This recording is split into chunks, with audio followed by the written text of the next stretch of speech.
If you're a teacher, you are inevitably going to be asked at the beginning of some kind of professional development session an icebreaker question like, who was your favorite teacher when you were in school?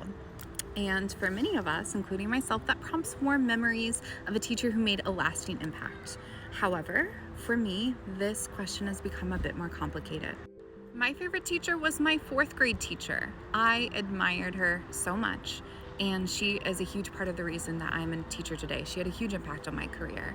And I chose to do a cadet teaching program with her my senior year of high school when I had already decided that I wanted to be a teacher myself. And I worked like an IA in the classroom. It was great. We stayed in touch over the years and connected with social media. I always thought of her very fondly.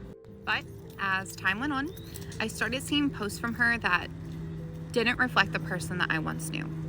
Her feed became full of divisive, mass generated memes that condemn people with different ideologies, particularly anti Black rhetoric back in 2020.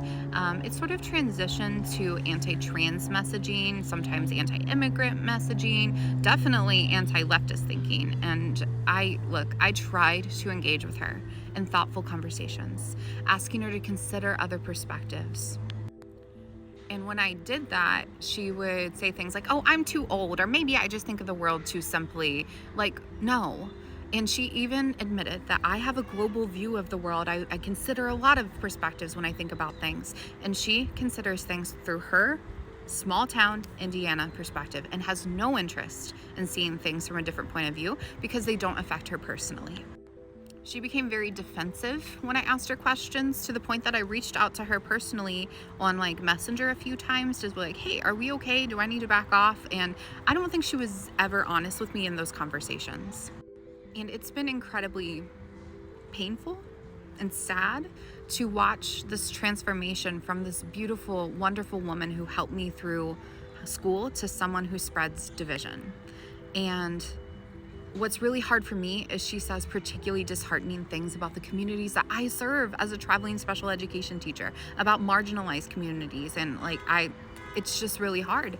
So ultimately, for my own mental health, I've had to block her on social media.